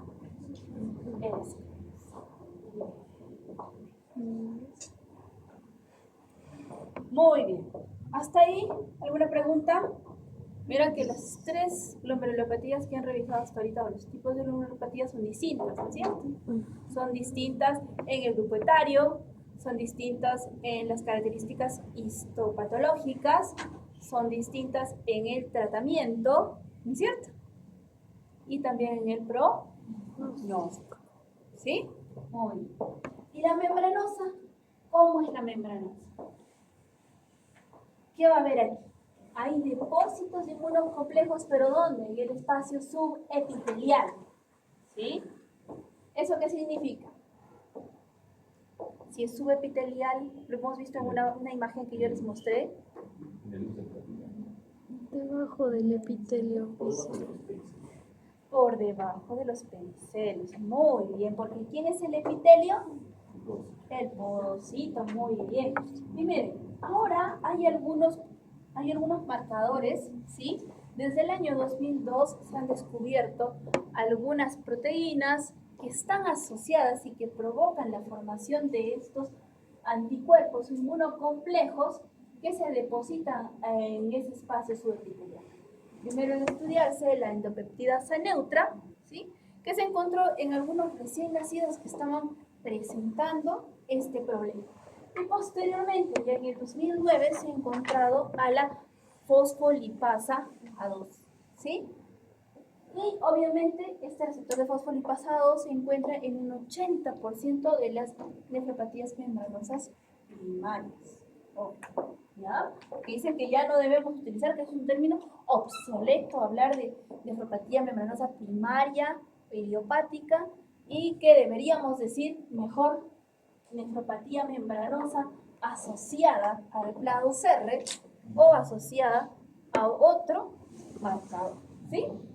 O negativa, en el peor de los casos que no tengamos como es nuestra realidad, ¿no? Epidemiología. Causa más frecuente de síndrome nefrótico en adultos, 25%, ¿sí? Pacientes más o menos si tienen una edad avanzada, o sea, mayor de 60 años, hay que pensar en malignidad, ¿sí? Y la incidencia más o menos es de la cuarta a quinta década de vida. Clínicamente, 80% síndrome nefrótico, ¿sí? Con proteinurias en rangos nefróticos. Asintomáticos pueden ser un 20%, ojo, y está asociado en un 40% a trombosis de la vena, ¿sí? Laboratorios, proteinuria mayor de 3 gramos en 24 horas, hematuria microscópica, función renal normal, complemento normal, pero sí, el C5b9 sí puede estar aumentado. Y aquí esto es algo importante, ¿no? Hasta ahorita no he visto una membranosa con una afectación renal importante, ¿sí? Eso es algo que nosotros tenemos que tener en cuenta. Los hallazgos histopatológicos, hay un engrosamiento global difuso de la pared capilar y depósitos de complementos inmunes subepiteliales, ¿sí? Entonces, si me dice que hay un engrosamiento tanto de la pared capilar como también de la membrana basal por los depósitos de los inmunocomplejos, yo les pregunto, ¿esta es una positopatía? ¿Sí o no?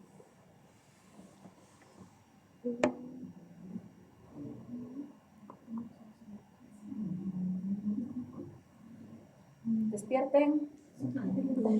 Sí. ¿Es una fagocitopatía? Sí. Sí, es una fagocitopatía, muy bien. ¿Cómo te llamas? Rodrigo. Rodrigo está muy atento. Sí, es una fagocitopatía. Porque si estamos hablando que los complejos son subepiteliales, ¿a quién están afectando? Al pocito. Por eso que alguien alguna vez me dijo, no, pero si hay engrosamiento de la membrana basal, esa es su fisiopatología, no es una fagocitopatía. ¿Ok? Tratamiento. Corticosteroides. ¿Sí? Agentes alquilantes. El cloramucilo ya no lo utilizamos. Ciclofosfamida sí utilizamos y hasta ahorita no hay ningún medicamento, ¿ya?, que se utilice para una membranosa severa, porque hay varios estadios de la membranosa, que se le compare si quiere. ¿El problema cuál es de la ciclofosfamida? No es su efecto, es muy efectivo. Los efectos adversos que tiene. Se acumula en el cuerpo la ciclofosfamida, ¿sí? Hay que medir cuánto se está poniendo ese paciente y hay que tener en cuenta los riesgos. ¿Qué puede producir la ciclofosfamida?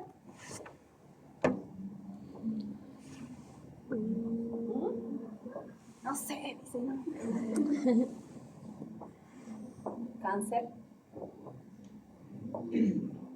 Cáncer, ¿sí? Eso es lo más peligroso que nos puede presentar. Ciclosporina. ¿Podemos utilizarlos?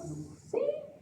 Si es que no tenemos posibilidad o no hay para los otros medicamentos como pueden ser los corticosteroides, ¿sí?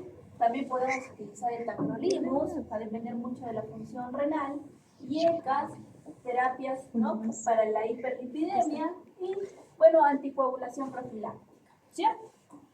Ahora, nosotros tuvimos, por ejemplo, el caso de un pacientito que era intolerante a los corticoides porque nos presentó un glaucoma por incremento de la presión intraocular. ¿Sí? Entonces, en ese caso, nosotros ya no podemos utilizar corticoides, ni siquiera el esquema de Ponticelli, porque ese es el tratamiento para la membranosa. ¿Sí? El esquema de Ponticelli, que es corticoides y ciclofosfamida mensual intercalados. ¿Sí? Entonces, si no podemos utilizar corticoides, ya no va Ponticelli. ¿Sí? Entonces, le pusimos los ya, yo creo que por ahí algo se apagó y al final se fue con tacrolimus. ¿Por qué? Porque hubo una pequeña alteración a nivel de función renal y ciclosporina tiene mayor efecto nefrotóxico. Entonces, si nuestro paciente tiene una función renal disminuida, no vamos a pensar en ciclosporina como una de las opciones, ¿no? Salvo que no haya otra cosa y que, bueno, pues tienes la posibilidad o la sospecha de que pueda revertir. El pronóstico, ¿sí? Bueno, va a depender mucho, ¿ya? Si, por ejemplo, puede haber una remisión completa espontánea de la proteinuria de un 5 a un 30%. Una revisión parcial de la proteinuria de un 25 a un 40%. Y hay que tener bastante cuidado, que puede llegar a enfermedad renal crónica terminal, por ejemplo, en un 14% en la quinta década, 25% en, pues ya, prácticamente, si hay un tiempo de vida de la enfermedad mayor a 10 años, o en un 41% si la enfermedad pasa de los 15 años. ¿Y qué tenemos aquí?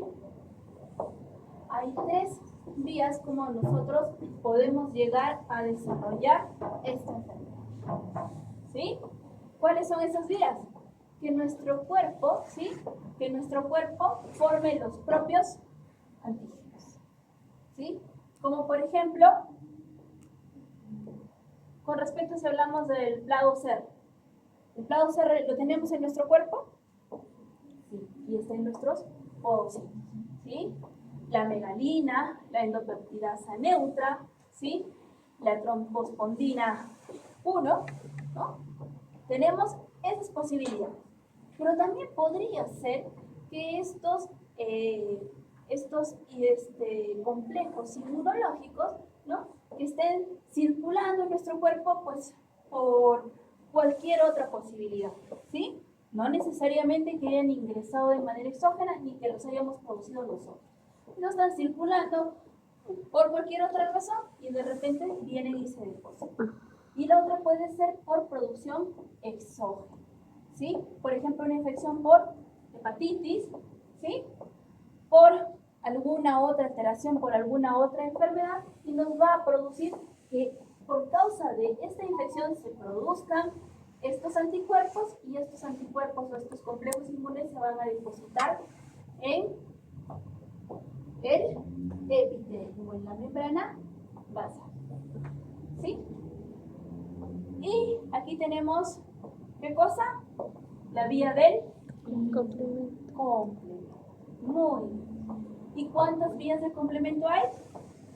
¿Cuáles son? Clásica, muy bien. La vía externa. ¿Y cuál? De la lesión. Entonces, miren, todas ellas al final, ¿a qué conllevan? A la formación del complejo C5B9, que nos va a permitir, ¿qué cosa? La apoptosis, ¿no es cierto? Y eso es lo que va a llevar, hemos dicho, esa apoptosis va a llevar a que se activen diferentes vías inflamatorias y por tanto va a haber injuria renal y proteinuria.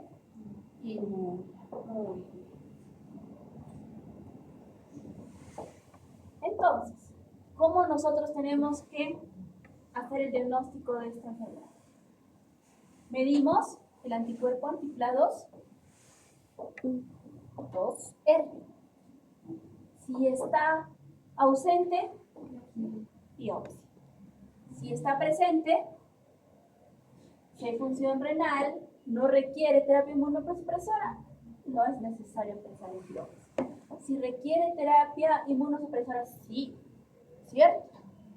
Y bueno, pues obviamente, si el cuadro no tiene una evolución esperada, si hay mayor pérdida de la función renal, si hay algunas otras serologías alteradas, hay otros anticuerpos, por ejemplo los antinucleares. ¿Qué posibilidad de anticuerpos antinucleares? ¿Qué significa? ¿Anticuerpos antinucleares cuáles son? ¿El ANA? El ANA. Si es el ANA positivo, ¿qué significa? ¿Qué es lupus? ¿Qué es una nefropatía? Entonces, membranosa secundaria a lupus. Tengo que hacer biopsia. ¿Sí? ¿Qué más? Si hay una progresión, como les mencionaba, una pérdida de la función renal, o si el síndrome nefrótico persiste, ¿no? A pesar de haber hecho una nueva medición del anticuerpo anti-PLA2R y ya no sale negativo. ¿Sí? Y acá están los antígenos, ¿sí? A la cabeza anti-PLA2R, porque es el que más se encuentra asociado, de un 70 o un 80% de los que no son positivos al PLA2R. Estamos hablando, por ejemplo, de más o menos un 20%. De ese 20%, solo un 10 o menos del 10% pueden estar asociados a trombospondina 1 y hay posibilidad del X1 y el X2 que están asociados a lupus, por ejemplo. Del 1 asociado a hasta un 16 a 20% indican a neoplasias. SEMA3B está asociado a nefropatía membranosa en niños, ¿sí? Y miren, ¿qué es esto? Estos son depósitos inmunocomplejos, ¿sí? De IgG. ¿Qué tipo de IgG vamos a encontrar? IgG4. ¿Sí? Y miren, son un poquito granulares, ¿no es cierto? Eso es lo que vamos a encontrar en la membrana. Y miren acá, ¿cómo están las haces capilares? Engrosadas, muy bien. ¿Y cuál es el tratamiento? Corte. ¿Cuál es el tratamiento? Corticoides, muy bien, muy bien. Entonces, ¿qué criterios tengo que tener para iniciar el tratamiento? Si es un síndrome nefrótico, más uno de los siguientes criterios. Una proteinuria mayor de 4 gramos, ¿sí? Y permanece más del 50% de su valor sin descenso progresivo durante el tratamiento antihipertensivo o antiproteinúrico por menos de 6 meses. Síntomas severos, inhabilitantes o que condicionan la vida relacionados al síndrome. Creatinina sérica, ¿sí? Mayor del 30% dentro de 6 a 12 meses desde el diagnóstico, pero la tasa de filtrado glomerular no es menor de a 25 o 30 mililitros por kilo por 1.3 metros cuadrados. ¿Qué significa eso? Que la creatinina sérica tenga un descenso en este tiempo, pero que el filtrado glomerular tiene que ser mayor de 30. ¿Por qué? Porque hemos dicho que hay algunos inmunosupresores que son nefrotóxicos, ¿no?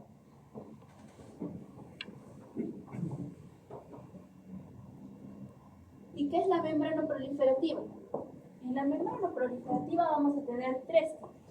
Una que es por depósitos subendoteliales, 2 por depósitos densos en la membrana basal glomerular y en la 3 depósitos subepiteliales y subendoteliales. Si digo que hay depósitos densos en la membrana basal glomerular, estos son epidemiología. ¿Más común en qué? 6 a 30, ¿no es cierto? 10% de las biopsias renales, ¿sí? Clínica. Puede haber hipertensión leve. En la tipo 2 puede haber hipertensión severa, hematuria y proteinuria asintomática. Edema, olivuria y hematuria macroscópica. ¿Qué laboratorios le vamos a buscar? Aquí, como ya nosotros tenemos que tener en cuenta que esta prácticamente no solamente va a haber alteración a nivel de membrana basal, sino también van a haber proliferación de células, va a haber mayor compromiso de función renal, por lo tanto podemos encontrar anemia normocítica, hiperlipidemia, hiporuminemia, hipocomplementemia, proteinuria, creatinina y BUN elevados y filtrado glomerular disminuido. Hallazgos histopatológicos, vamos a encontrar aquí proliferación mesangial, endotelial y engrosamiento de la pared capilar por depósitos inmunocomplejos, ¿sí? Y también puede haber engrosamiento subendotelial por depósitos intramembranos. Tratamiento, indicación, si es que la proteinuria es mayor de 3 gramos, ¿sí? Enfermedad glomerular o intersticial activo con presencia de semilunas y deterioro progresivo de la función renal. ¿Qué es lo que vamos a utilizar?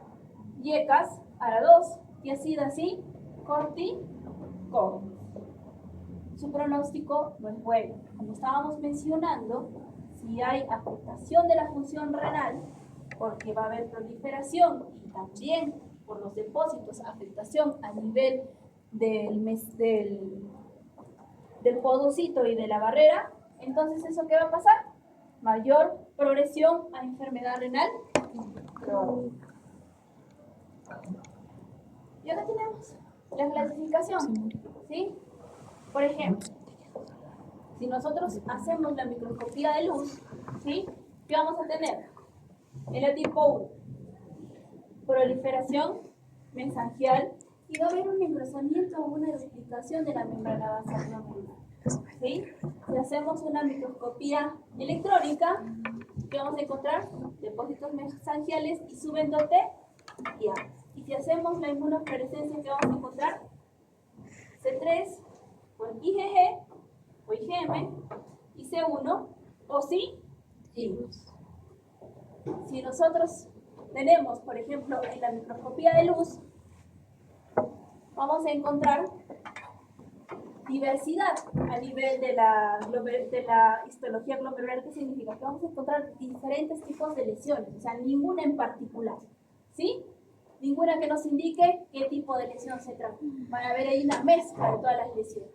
Si hacemos una microscopía electrónica, ahí sí vamos a encontrar depósitos electrondensos a nivel mesangial e intramembranoso.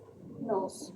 Si hacemos la inmunofluorescencia, solamente va a ser C3 positivo, ¿ya?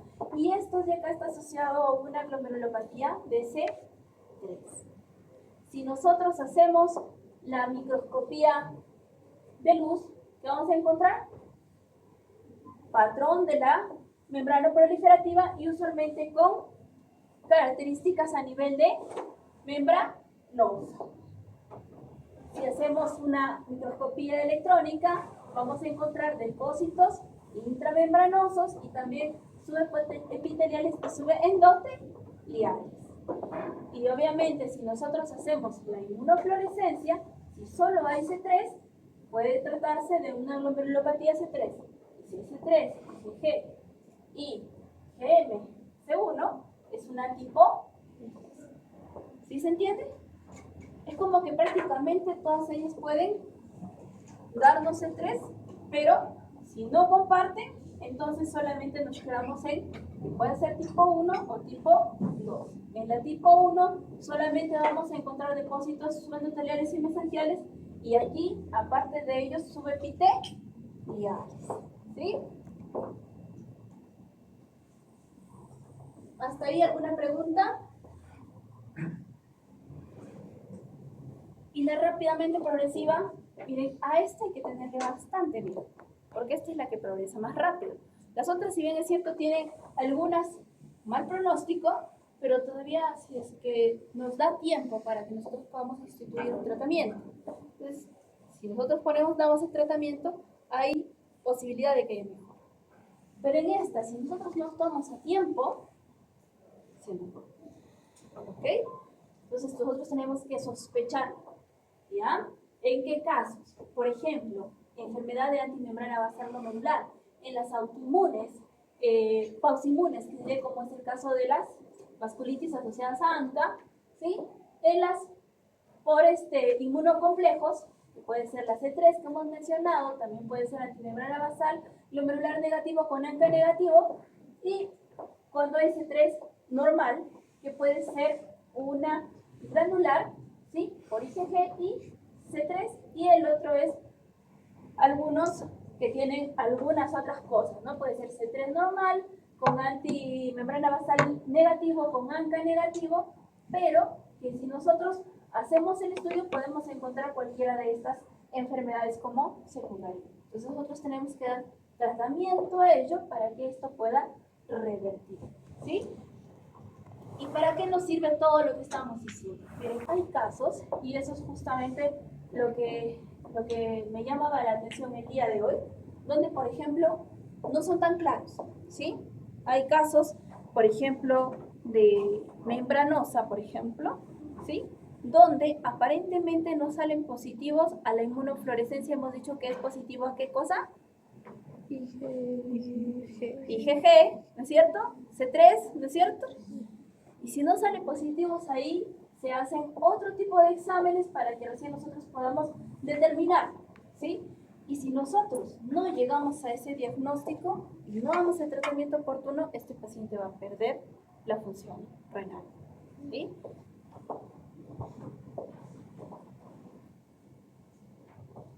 Por ejemplo, en la antimembrana basal no nodular, ¿sí? Esta es una enfermedad autoinmune, es órgano específica, ¿por qué? Porque estos anticuerpos están dirigidos, ¿sí? Estos anticuerpos están dirigidos hacia la membrana basal nodular, no van a ir a otro sitio, ¿ok? Y también se puede encontrar este tipo de anticuerpos a nivel de tejido pulmonar, y eso puede llevar ¿a qué? A hemorragia pulmonar. Eso es en el caso de síndrome de Wood-Passinger, ¿sí? Fisiopatología, estos anticuerpos se unen a la membrana basal y ¿qué van a generar? Quimiotaxis y activación de neutrófilos.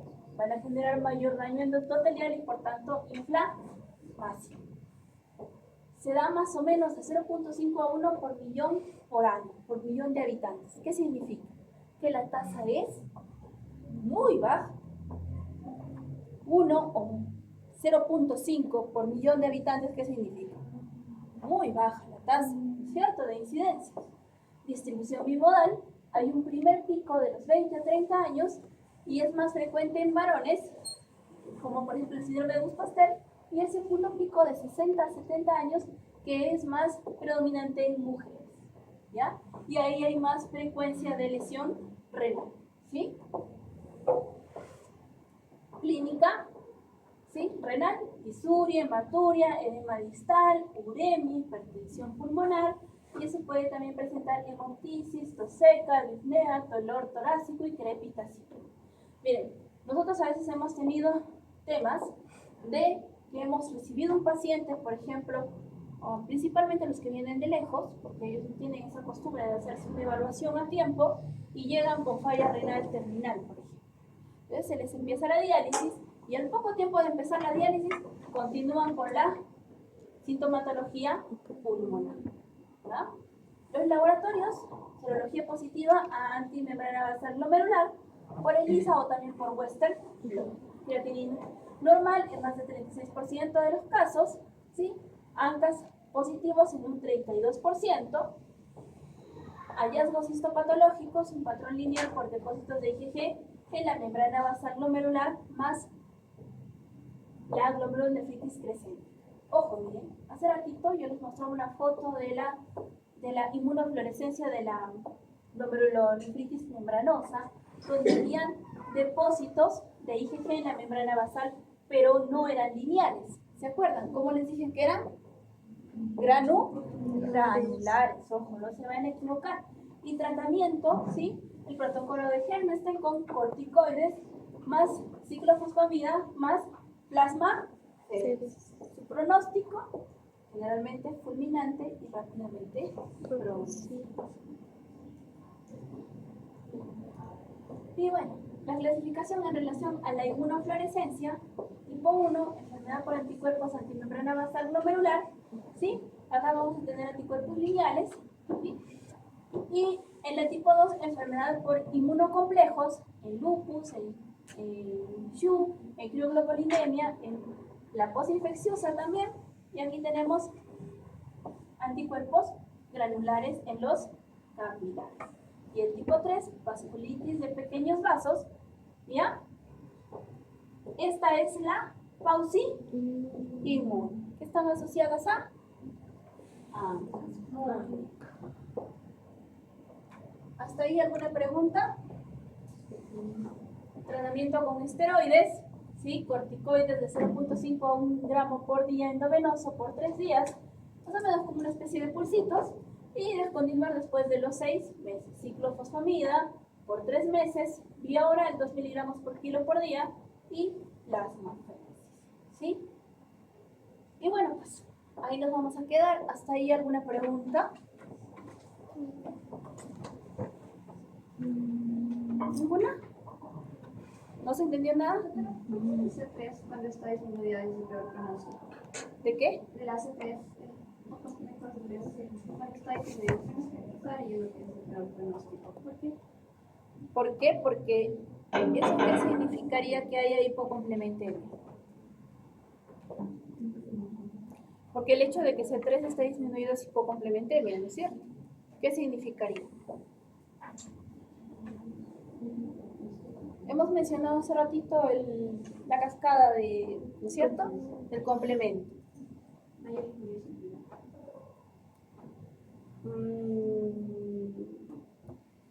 No. O sea, lo que te está diciendo allí es que, por ejemplo, en el caso de que hemos encontrado que la inmunofluorescencia hay depósitos, ¿no es cierto? Sí. ¿Y depósitos de qué tipos de inmunocomplejos? Sí. Hay C3, ¿ya? ¿Y eso qué significaría si el C3 está presente, mejor dicho, o es positivo?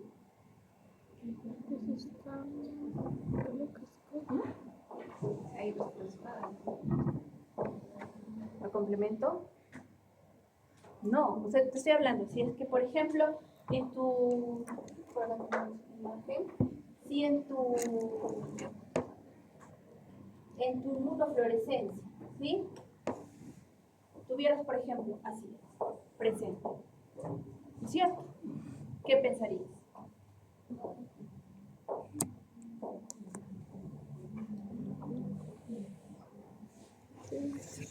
Significa que si el C3 está presente ahí, ¿qué está pasando? A nivel sérico. Está bajo. ¿Es cierto? ¿Sí? Si está bajo, entonces ¿qué significa? ¿Que hay mayores respuestas inflamatorias? ¿Sí? Entonces, prácticamente, ¿a quiénes vamos a encontrar con C3 con respecto a lo que es las vías del complemento?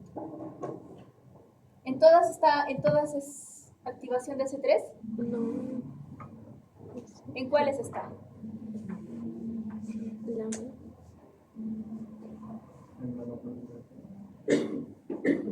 Ya, pero no, yo me refiero en qué vías del complemento.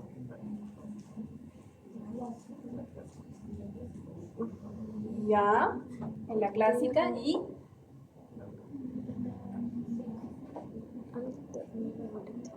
¿en cuál? En la clásica está bien. ¿Y en cuál de las otras dos? ¿Ah? ¿Cuál? ¿Interleuquinas? Alterna, la séptima. ¿En la alterna qué pasa? Aquí, a ver. ¿Qué pasa aquí? Miren, ¿ves? ¿En dónde está la C3? Las lectinas. ¿Tienen una reglita algo? ¿No? ¿Cepicero?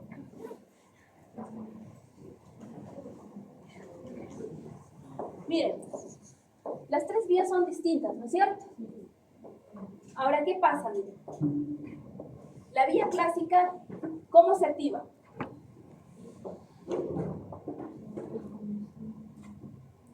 Por los G1. Tenemos aquí G1 y G3, ¿a quiénes se activan? C4 y C2 se juntan, ¿sí? Y nos van a, miren, ve, aquí vemos C3 directamente. No, no es cierto. Pero, por acción de estos, vamos a tener una especie de C3, ¿sí?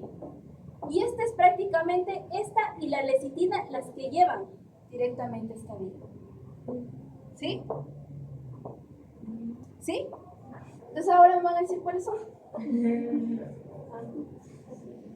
Entonces, regresando a lo que estábamos, ¿sí? Si es que esas vías son las que se están activando y ellas generan mayor apoptosis, hemos dicho, ¿no es cierto? Mayor lesión a nivel celular y por tanto también mayor inflamación, ¿no es cierto? Entonces, ¿qué va a pasar con ellas? Al final, ¿dónde se están depositando? En el glomérulo, ya sea subendotelial, subepitelial, ¿no es cierto? O a nivel de mesangio. Entonces, si está ocurriendo eso, ¿qué está pasando? Exacto. Oh, listo. Entonces, por fin. Bueno, entonces, vamos a tener que nosotros continuar ya la siguiente semana. No tienen examen, ¿no es cierto? No, tienen nefro como neumología. Los dos. Los dos. Ustedes han pedido 28 por si acaso, ¿ah? Por si acaso.